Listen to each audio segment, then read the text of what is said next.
Enquanto isso, nós vamos começando, né? Hoje nós vamos falar sobre alguma coisa sobre o autoconhecimento e sobre a reforma íntima. Porque um dos grandes desafios que existe para o ser humano é exatamente ele tentar se conhecer. Em verdade, nós não nos conhecemos e muitas vezes o que é pior é que nós tentamos conhecer os outros. E aí emitimos opiniões, julgamos, analisamos a vida das outras pessoas, sua conduta.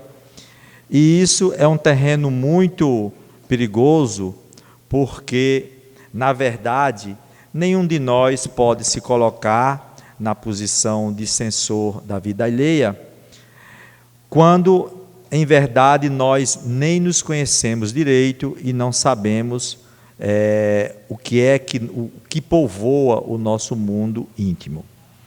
Jesus se reportava a essa questão em duas situações. Primeiro, quando ele disse que nós não deveríamos julgar para não sermos julgados. Por quê? Quando nós julgamos, nós nos colocamos nessa posição de juiz, pressupõe-se que nós não façamos ou não sejamos igual ao fato que estamos julgando, ou seja, a outra pessoa. E em outra situação ele diz que nós às vezes enxergamos um argueiro no olho alheio e não vemos uma trave do nosso. Ou seja, olha como é interessante isso daí, né? São duas situações em que Jesus nos chama a atenção para que o indivíduo, ele na vida, ele se preocupe consigo, no campo de se conhecer e de fazer as mudanças que sejam necessárias. Então, a reforma íntima, vamos ver se ela passa aqui, passar o primeiro slide. Antes da gente entrar no tema, eu queria falar para vocês aqui já que no próximo mês nós estaremos realizando a 10ª jornada médico espírita aqui em Campina Grande, que é a jornada da Associação Médico Espírita, onde nós temos a oportunidade de abordar de uma forma mais aprofundada temas relacionados com saúde e doença. O evento, ele não é para médico, ele é para todo mundo, ele é aberto para todo o público, principalmente para os profissionais da área de saúde. Ele vai ser 13 e 14 de setembro. Dia 13 é uma sexta-feira à noite, vai ser a abertura, entrada franca na abertura para todas as pessoas que tiverem interesse em ir.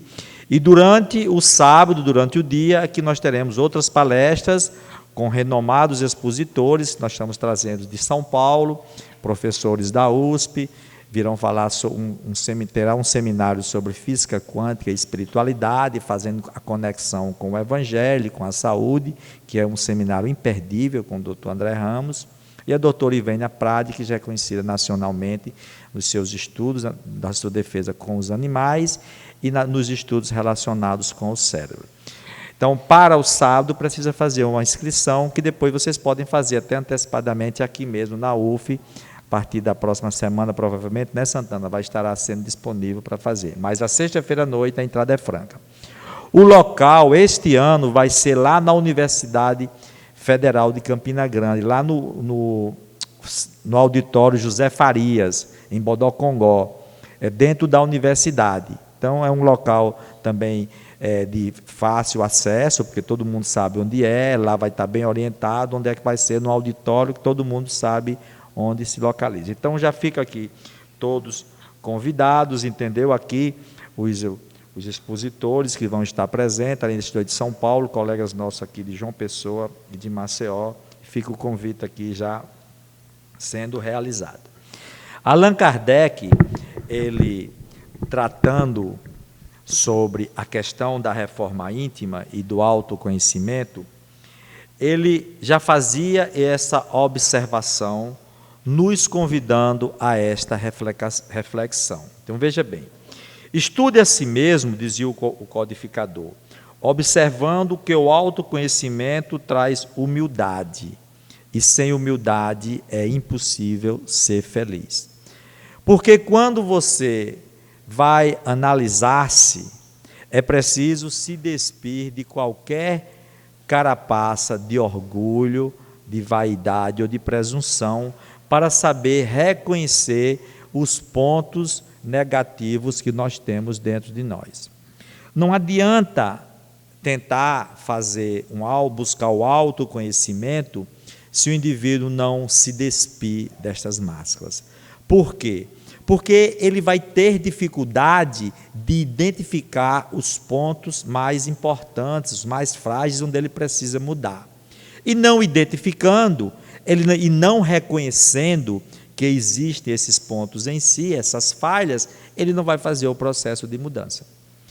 Então, assim, nós podemos dizer de uma forma bem prática e lógica, só muda quem quer.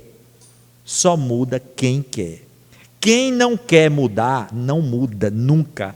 Pode frequentar os templos de todas as religiões que existem no planeta, pode ler todos os livros que existem, ouvir todos os conselhos que as pessoas chegam e lhe deem. Mas se ele não quiser mudar, ele não vai mudar. E para você mudar, primeiro você tem que reconhecer qual é o ponto que você precisa mudar. Porque, sinceramente, gente, como é que você vai mudar num ponto se você acha que está certo? O indivíduo tem um ponto de vista que é equivocado, tem um vício, ou um defeito, ou um hábito dentro de si. Mas enquanto ele não aceitar isso aí, ninguém vai conseguir fazer ele mudar dessa forma. A gente percebe isso dentro de casa, na própria família, na educação dos filhos, na convivência, no lar, entendeu? Quando você começa conversando com as pessoas e às vezes tentam dar algumas opiniões e a pessoa diz, não, isso não está errado, eu sou assim e eu estou certo. Então, para mudar, primeiramente, tem que a pessoa aceitar-se humildemente como necessitado da mudança. Porque se ele não aceitar, então morreu ali a conversa. Não adianta. É preciso que novos estímulos venham mais na frente para que ele desperte. Entendeu?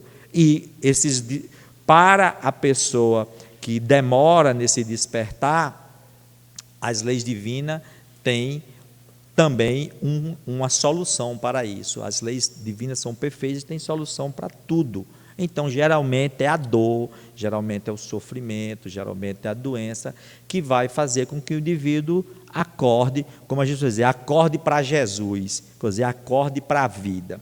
Então, nós temos que realmente nos despir da vaidade e do orgulho e mergulhar dentro do nosso mundo íntimo e tentar identificar-se, se quisesse melhorar. Então, estudar a si mesmo não é fácil, porque muitas vezes o nosso próprio ego, ele altera as respostas e as visões, e a gente pensa que está tomando uma conduta correta, quando na realidade não está. Ou então, nós nos qualificamos com uma característica que é diferente daquela que realmente nós somos. Por exemplo, às vezes a pessoa é muito apegado a dinheiro, a bens materiais, é muito suvina e pão duro, né? Então você faz um mergulho dentro de si para realmente analisar essa questão. Aí a sua mente vai lá e pode dizer, não, você é previdente, você é uma pessoa previdente apenas, entendeu? Você não é apegado. Então, existem essas coisas, esses disfarces que muitas vezes as respostas da nossa própria mente nos dão, entendeu? Isso não quer dizer que a pessoa não tenha que valorizar, digamos assim, o dinheiro, o seu trabalho, para lhe dar o valor que ele precisa, porque afinal, se não fosse o trabalho que gerasse dinheiro e riqueza, não tinha vida para muitas pessoas, Então a gente tem que. Então isso também é importante, é necessário. Agora tem que estar em funcionamento, tem que estar girando. Emmanuel diz que o dinheiro, a riqueza, é como água. Em movimento gera energia e gera vida, e parada cria bicho e cria lodo. Então, a pessoa não é a posse que vai determinar, digamos assim, se a sua conduta está correta ou não. É o que você está fazendo daquilo dali. Isso aí é que é o mais importante.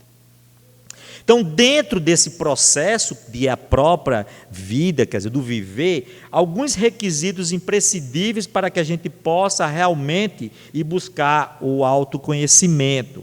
Por exemplo, quando nós estamos insatisfeitos pelo que nós somos, entendeu? Ou se possui, ou como o indivíduo se encontra. Quando dentro da gente nós já conseguimos sentir esse mal-estar, dessa insatisfação, que nós buscamos respostas para muitas coisas e não encontramos, ou principalmente relacionadas à nossa própria vida, ou até à própria existência em si, ao mundo, ao relacionamento entre as pessoas, quando nós começamos a fazer esses questionamentos, a buscar essas respostas e não as encontramos nas fontes que nós queremos, estamos pesquisando, talvez seja a hora do indivíduo buscar essas respostas dentro de si. Muitas vezes, quando o indivíduo, por que é que tudo acontece comigo, por que é que eu sempre adoeço, por que é que eu nunca sou feliz, por que é que as minhas coisas não dão certo, então essas coisas, então talvez aí seja o momento da pessoa pensar que tem que fazer essa autoanálise.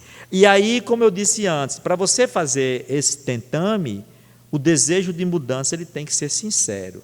Isso não é uma investigação de lazer, nem de passatempo.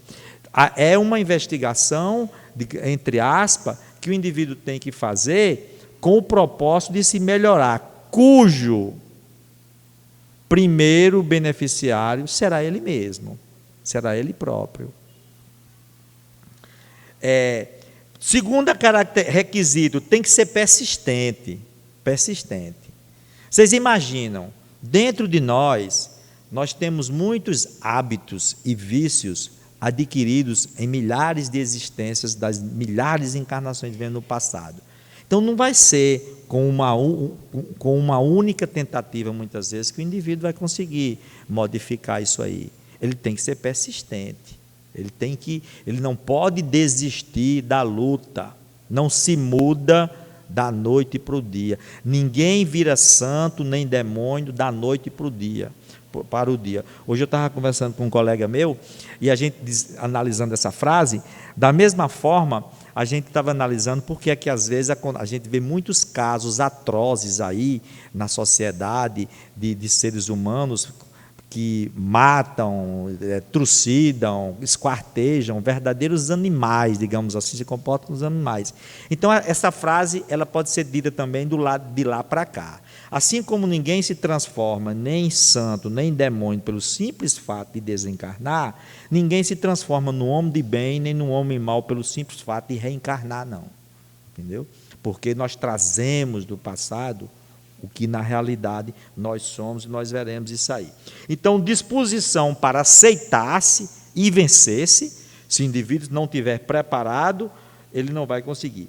Capacidade para crescer emocionalmente. Porque quando a gente vai mergulhar nesse mundo desconhecido, entre aspas, é desconhecido, ele é nosso, é o mundo do próprio indivíduo, mas ele é desconhecido do próprio dono, entendeu? Ele é desconhecido no sentido de você não ter consciência, não ter ciência do que tem dentro de você, mas na realidade ele se torna presente nas tendências, nos hábitos, nos vícios, nas aptidões, nas influências que fazem com que você que norteiam a sua conduta e o seu comportamento na existência atual. Então, você pode muito bem imaginar, eu gostaria muito de saber como é que eu era no passado, o que é que eu tenho. Não precisa fazer terapia de regressão de memória, nem de vivências passadas de forma alguma. Basta observar a si próprio. É a questão do autoconhecimento. Por quê? E você vai observar como? Você vai observar suas tendências, suas aptidões, o que é que ele te motiva, o que lhe dá prazer, o que é que lhe traz motivo de preocupação, o que é que lhe dá aversão. Então, qual é a tendência de caráter que você tem dentro de si?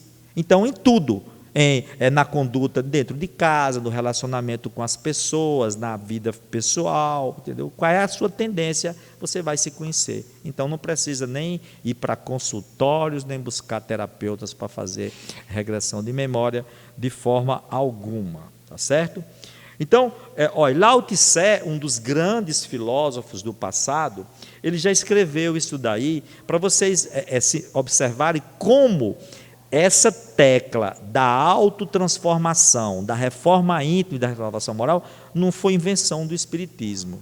Isso é uma necessidade humana, do ser humano, uma vez que nós somos seres que estamos evoluindo ao longo de milhares de anos, e vamos, de existência em existência, construindo a nossa túnica de exteriorização, como diz André Luiz, através dos fios das experiências do dia a dia, que cada um vai adquirindo nos relacionamentos, entendeu?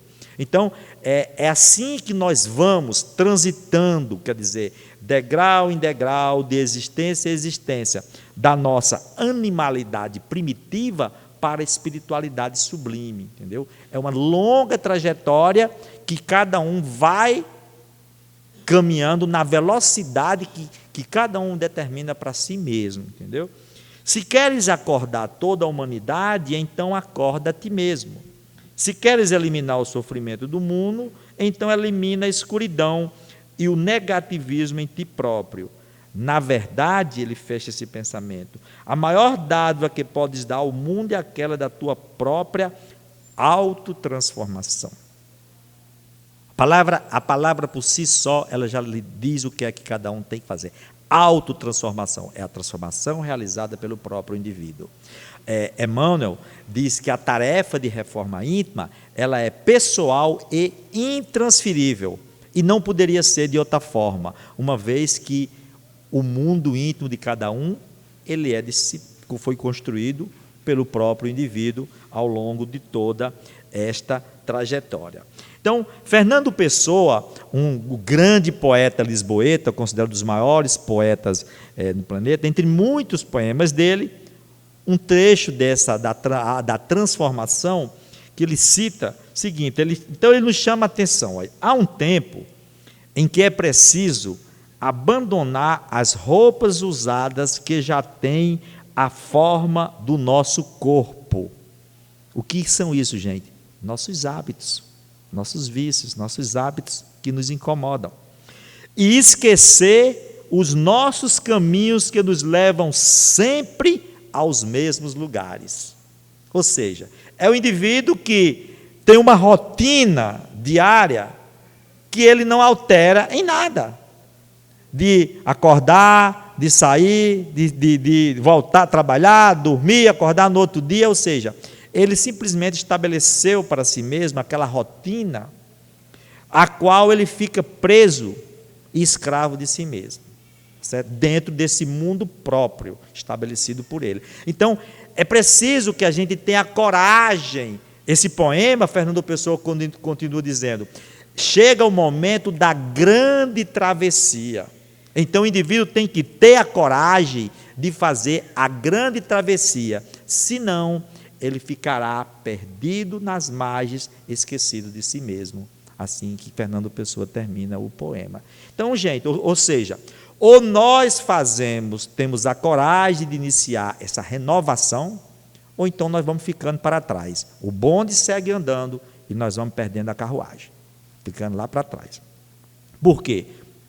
Porque o progresso é contínuo, não para em nenhum momento. O progresso coletivo e individual é uma necessidade do próprio mundo, entendeu? Do próprio ser.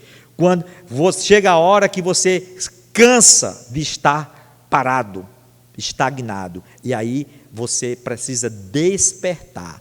E aí, quando a gente não desperta pela nossa própria vontade, aí vem outros mecanismos para nos fazer despertar. Emmanuel diz assim, que a gazela acorda com o silvo da madrugada, desperta com o silvo da madrugada, e a pedra desperta com a dinamite. Então, tem momentos que a gente tem que escolher: será que eu quero ser uma gazela para despertar facilmente, ou será que o meu coração ainda é pedra e vai ser preciso de muita dinamite para que ele desperte? Aí, quando o indivíduo desperta, ele vai encontrar uma avenida de possibilidades para que ele possa seguir esse processo de autotransformação. Jesus falou sobre isso, e o apóstolo Paulo foi muito feliz quando ele escreveu a sua carta aos Romanos, dizendo, convidando-nos a esse despertar. Ele disse: desperta, ó tu que dormes, levanta-te dentre os mortos, que o Cristo te iluminará. Então é preciso a gente despertar da nossa ignorância, entendeu? Para que os ensinamentos do Cristo nos auxiliem nesse processo de autotransformação e de iluminação. Chico Xavier vai mais direto ao assunto, dando puxão de orelha aos espíritas, quando ele diz: o espírita que não se preocupa com a sua renovação íntima ainda não compreendeu a essência do espiritismo. Ou seja, ele entrou no espiritismo, mas o espiritismo não entrou nele. A gente costuma dizer isso. E se nós pegarmos o Evangelho segundo o espiritismo, lá está escrito: reconhece-se o espírita, que nós poderíamos até colocar, reconhece o cristão, fazendo ampliação, pela sua transformação moral e pelos esforços que ele faz em vencer as suas más inclinações. Ou seja, o que são nossas más inclinações? Nossos vícios, hábitos e tendências equivocadas que trazemos das nossas experiências do passado. Então, se nós estamos aqui encarnados, aqui na Terra, neste momento, é porque nós renascemos com esse propósito. A pergunta 182 do livro dos Espíritos diz isso, ou melhor, 132, diz isso exatamente, que o objetivo da encarnação, alcançar a perfeição. Para isso ele deve enfrentar todas as lutas e vicissitudes da vida e cumprir o seu papel, o seu objetivo na Terra. Dessa tarefa ninguém pode fugir. Então, como é que a gente vai, pelo menos, tentar fazer essa reforma íntima? Existem diversas maneiras que a pessoa pode buscar. Santo Agostinho cita uma, foi lá na pergunta 919 do Livro dos Espíritos. Qual o meio prático mais eficaz que tem o homem de se melhorar nesta vida e de resistir à atração do mal? Olha só, são duas coisas. Você vê, a pergunta tem um duplo objetivo. Ao mesmo tempo que você vai se melhorar na vida, você também está estabelecendo para si mesmo um processo de resistência contra a influência do mal. Os Espíritos disseram: um sábio da antiguidade vos disse: conhece-te a ti mesmo. Então, até aí, tudo que nós estamos falando. Mas aí, a pergunta vai se desdobrando. E Kardec vai lá e indaga: conhecemos toda a sabedoria desta máxima. Porém, a dificuldade está precisamente em cada um conhecer-se a si mesmo. Qual o meio de consegui-lo? E Santo Agostinho cita a sua experiência, que cada um pode adaptar a si mesmo. Fazei o que eu fazia quando vivi na terra. Ao fim do dia, interrogava a minha consciência. Passava revista ao que fizera e perguntava a mim mesmo se não faltara algum dever, se ninguém tivera motivo para de mim se queixar. Foi aí que cheguei a me conhecer e a ver o que em mim precisava de reforma. Está vendo, gente, que sem a humildade o indivíduo não consegue chegar lá? Se você for fazer essas perguntas para tentar saber onde foi que eu errei, chegar à noite e dizer, passar em revista o que foi que cada um fez ao longo do dia e dizer como foi a minha conduta quando eu acordei, quando eu saí de casa, quando eu cheguei no trabalho, no trânsito, qualquer agremiação, no clube, na casa espírita ou na igreja, não importa. Como será? E aí você vai fazer as perguntas para si mesmo. Interrogai a consciência. Aqui dá para a gente entender por que é que a reforma íntima não pode ser feita por outra pessoa. Quando Emmanuel disse que ela tem que ser pessoal e intransferível, porque somente você mesmo é que pode interrogar a sua consciência. E é lá na sua consciência que estão escritas as leis divinas. A resposta dos Espíritos na pergunta 621 do Livro dos Espíritos, a Kardec. Então, em nossa consciência, nós temos escritas todas as leis divinas. Algumas afloradas, outras em germes, aguardando o momento propício para o seu despertar. E esse momento ele só vai surgindo mediante os esforços que cada um vai realizando no dia a dia pelo seu autoaprimoramento, pela sua autoeducação. Enquanto ele não fizer isso daí, ele não vai tendo acesso ao conhecimento dessas leis. A pergunta número 11 do Livro dos Espíritos, logo no início, que às vezes a gente passa por cima quando está lendo, Kardec faz um comentário fantástico sobre isso daí, quando ele pergunta aos Espíritos se um dia será permitido ao homem conhecer os mistérios de Deus. E os Espíritos disseram, por enquanto não, porque falta-lhe um sentido. Aí que sentido é esse? O desenvolvimento do senso moral. Falta-nos o desenvolvimento do senso moral para que nós possamos ter acesso às leis divinas que estão em nossa consciência. Aí sim, nós vamos compreendendo qual é a boa e agradável vontade do Senhor, conforme o apóstolo Paulo escreveu aos Coríntios: renovai-vos pela vossa mente, ou pelo vosso entendimento, de acordo com a tradução, para saber qual é a boa e agradável vontade do Senhor. Boa e agradável vontade. Vontade de Deus são exatamente a expressão das suas leis. E a boa e agradável expressão dessas leis é exatamente as leis morais de não fazer ao próximo aquilo que não queria que fosse feito com o próprio indivíduo, ou seja, fazer o bem ao próximo. Foi a resposta da pergunta 629, quando Kardec perguntou o que é moral. E os Espíritos disseram, moral é a regra de se bem proceder. O homem procede bem quando ele procede bem pelo bem de todos. Aí ele cumpre a lei de Deus. Então, se nós pegarmos essa coxinha de retalho e vamos juntando essas reformas, pergunta número 11, 629, carta de Paulo ao Coríntios, então nós vamos vendo que há a necessidade do indivíduo de desenvolver dentro de si esse senso moral e se auto-aprimorando ao longo da sua própria vida. Por isso que se chama transformação moral, renovação pela prática e pela vivência do bem, que é a base dos fundamentos das leis de Deus. Se o indivíduo faz isso, ele se enquadra no que Paulo escreveu há quase 2000 anos. Iremos compreendendo a boa e agradável vontade do Senhor. Então, tem que ter humildade para fazer esse mergulho dentro de si, para poder conquistar. Perguntai ainda mais, se aprovesse a Deus chamar-me neste momento, teria que temer o olhar de alguém ao entrar de novo no mundo dos espíritos, onde nada pode ser oculto? Aí o bicho pega, né, gente? Será que essa pergunta, você fazia essa pergunta, meu Deus do céu, e agora? E se eu partisse para o mundo espiritual agora? Porque ninguém sabe, Jesus disse, ninguém sabe qual é a hora que vem, nem o segundo, nem um minuto. A linha divisória que nos separa o lado de cá do lado de lá é muito tênue, e o tempo ninguém sabe quando vai acontecer. Será que nós não teríamos alguma pessoa a qual nos envergonharíamos da conduta que tomamos frente a ela? Perguntas que cada um tem que fazer a si mesmo e encontrar as respostas.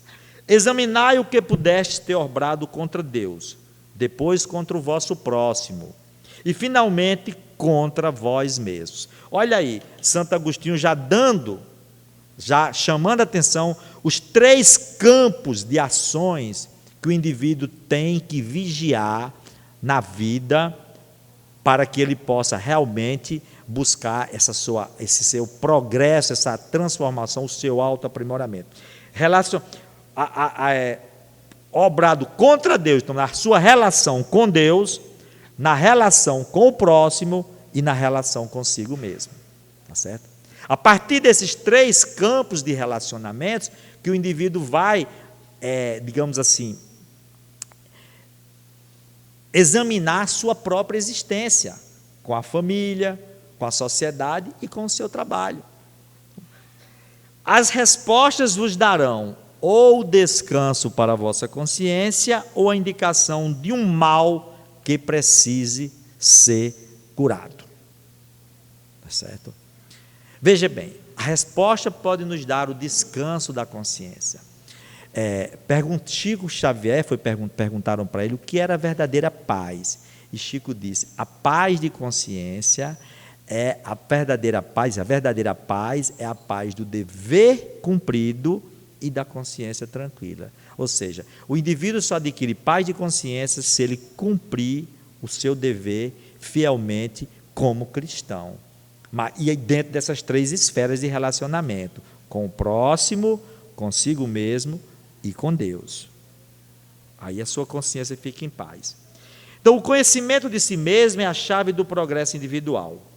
Mas direis, como há de alguém julgar-se a si mesmo? Não está aí a ilusão do amor próprio? Lembra do que eu falei das armadilhas que muitas vezes a nossa mente nos cria? Não está aí a ilusão do amor próprio para atenuar as faltas e torná-las desculpáveis? O avarento se considera econômico e previdente. O orgulhoso se julga que há só dignidade. Entendeu? Isto é muito real. Mas tendes um meio de verificação que não pode iludir-vos, diz os Espíritos. Quando estiverdes indecisos sobre o valor de uma de vossas ações, perguntai como a qualificaríeis se praticada por outra pessoa.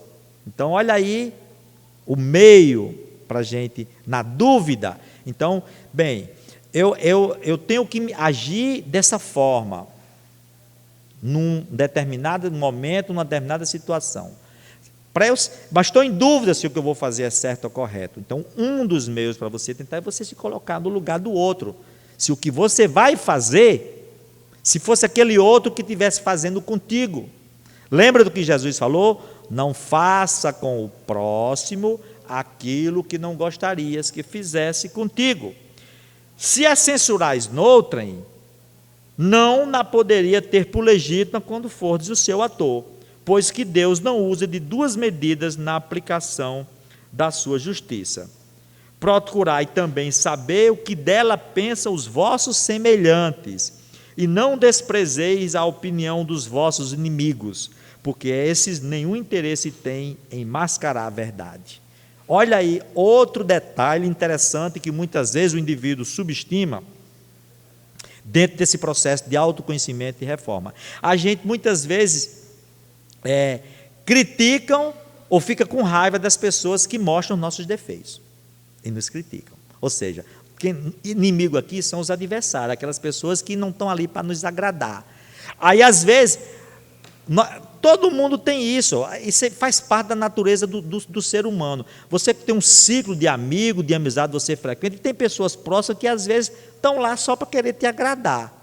E às vezes você pode ter um defeito e aquela pessoa não achar que, até alimentar aquele defeito dizendo que você está certo ou que esteja, se você está certo ou errado numa conduta. E você pode estar errado ela dizendo que você está certo. São pessoas que querem fazer tudo para agradar. São os famosos babões, que a gente costuma chamar na linguagem popular do dia a dia. A gente tem que ter muito cuidado com isso. E uma pessoa que às vezes pode ser até um adversário nosso, ou uma pessoa que não pensa como a gente pensa, vai lá e diz uma verdade. E a gente não gosta, e se magoa, fica ressentido, e às vezes cria uma briga. Por quê? Porque doeu. A verdade foi dita, encontrou ressonância e a pessoa magoou. Porque uma coisa é certa, gente. Tem aquele ditado que diz, a carapuça, quando é para uma pessoa que dá certo, a pessoa toma as dores. Quando você não tem consciência de culpa e não é o que os outros dizem, você não se preocupe, isso não te magoa e nem você fica com raiva da outra pessoa. Geralmente a gente fica ressentido quando as verdades são ditas. Então, temos que saber valorizar isso aí também. Às vezes fulano diz, rapaz, mas fulano tem aquele defeito, fulano é daquele jeito, tem aquelas características, e preste atenção. A gente saber isso não é ruim. Aquilo às vezes é um alerta que está dando, rapaz, fulano estava dizendo, Beto, daquele jeito, daquela característica, e aí você para pensar, analise. Pode ser que esse defeito que você tem dentro de si, esse hábito, você não está conseguindo identificar e está passando por cima, e é ele que esteja atrapalhando a sua vida, e você precisa mudar. Porque, fazendo um resumo do que nós somos na existência, Aulo escreveu lá no livro Os Domínios da Mediunidade, somos vasta legião de combatentes em vias de vencer os inimigos que nos povoam a fortaleza íntima ou o mundo de nós mesmos. Então, está dizendo, um resumo, nós temos que vencer, são os inimigos interiores. O bom combate é você vencer e domar as feras dentro de si, corrigir os vícios e defeitos.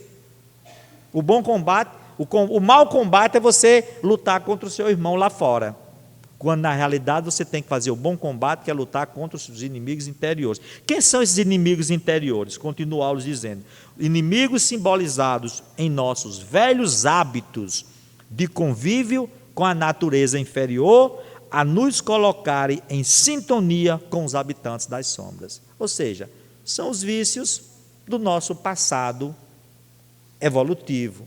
E aqui já abre um leque para um outro campo de ação, que é a influência com os habitantes das sombras, e aí vem a questão do capítulo das obsessões, que é outro assunto para a gente tratar em outro momento, tá certo? Então está lá, no nosso inconsciente, esse mundo íntimo está lá, no nosso inconsciente, onde tem tudo, armazenado tudo que a gente já viveu, e o nosso subconsciente, que é como se fosse um departamento do inconsciente. É o mais próximo, é como se fosse a sala de estar da sua casa. O inconsciente é toda a sua casa, mas o terraço ali, a primeira sala é o subconsciente ali, onde aquelas informações principais são guardadas, são armazenadas temporariamente e depois são arquivadas para um conhecimento mais profundo e também voltam para influenciar a sua zona atual na sua consciência. Tudo isso, gente, é automático, obedece a leis de automatismo. Por isso que o que você colocar para dentro da sua mente, volta depois, e você vai sentir o reflexo em forma de tendência, e da criação de hábito. Se o indivíduo persiste com uma ideia, ele vai transformar aquilo num hábito, e na continuação se transforma num vício. E aí, por isso que é difícil erradicar os vícios dentro de si, tá certo? Vamos adiantando. Então, é o seguinte, a sua vida, diz André Luiz, será sempre o que você esteja mentalizando constantemente. Em razão disso, qualquer mudança real em seus caminhos virá unicamente da mudança de nossos pensamentos. Então, André Luiz aqui nos mostra onde nós temos que começar. Começar alterando os nossos pensamentos, o nosso campo mental, que irão nortear nossas palavras, nossas atitudes e nossos comportamentos, porque é do pensamento que gera a própria vida do indivíduo. Haverá no homem alguma coisa que escape a todo constrangimento pela qual goze ele de absoluta liberdade? Foi a pergunta 833 do Livro dos Espíritos. E os Espíritos disseram, no pensamento goza o homem de ilimitada liberdade. Então é lá que é a origem de tudo, a origem dos males do homem, também a origem para que ele possa se modificar, começa nos seus pensamentos, onde ele tem campo livre de atitude e de ação. E aí na pergunta 843, tem o homem o livre-arbítrio dos seus atos? Aí os Espíritos disseram, tem a liberdade de pensar e tem a liberdade de obrar. Então, livre-arbítrio é digamos assim, a maior conquista que o ser humano adquire em evolução. Por quê? A maior ferramenta que a providência divina coloca a serviço do homem. Porque quando ele adquire o pensamento contínuo, tá certo? Ele abandona as faixas da animalidade e entra no reino hominal, digamos assim, humano, o seu pensamento é contínuo e o seu livre-arbítrio começa a ser também, a se exercer ali através da sua vontade. E vontade pressupõe escolhas, e as escolhas geram responsabilidades. Então, é uma sequência: liberdade, escolha, responsabilidade, que é a base da lei de causa e efeito. E Kardec explorou isso aí na pergunta 834. É responsável o homem pelo seu pensamento? Perante Deus é. Somente a Deus, sendo possível conhecê-lo, ele o condena ou absolve segundo a sua justiça. Então a gente já pode entender essa pergunta aqui dos Espíritos, a Kardec, porque é que ele diz: somente a Deus, sendo possível conhecê-lo, ele o condena ou absolve. Por quê? Porque as leis divinas estão na consciência do homem. Estão lá. E é lá que você vai exatamente passar em baliza as suas atitudes, suas palavras, seus pensamentos dentro dessas leis. E aí, em si próprio, você se torna réu e juiz de si mesmo. Por quê? Porque as leis estão na consciência. Quando nós erramos, aí vem o quê? Aí vem a consciência de culpa e o remorso a tirar a nossa paz. E quando nós acertamos, vem a alegria e a satisfação de estar agindo corretamente. Então, Druso, no livro Ação e Reação, ele, falando sobre essa questão, ele diz: olha, na sua infinita sabedoria, o Criador concedeu liberdade a todas as criaturas humanas, livre-arbítrio, mas sujeitou-as a responderem pelas consequências de suas ações, num processo justo e equânime no curso evolutivo de cada uma na busca da perfeição. Então, não existe liberdade sem responsabilidade. São duas leis divinas que regulamentam a evolução do homem. Então, o que é mais importante para cada indivíduo, não digo aqui só como espírita, como diz o slide, é exatamente a sua conduta, não é a sua crença, porque o nosso comportamento, as nossas atitudes, elas ratificam e sedimentam aquilo que nós desejamos, aquilo que nós pensamos. Então, Dr. Bruce Lipton, um cientista, que diz que os pensamentos são energias da mente, tá certo? Apenas para fortalecer essa ideia. Nós vamos parar por aqui.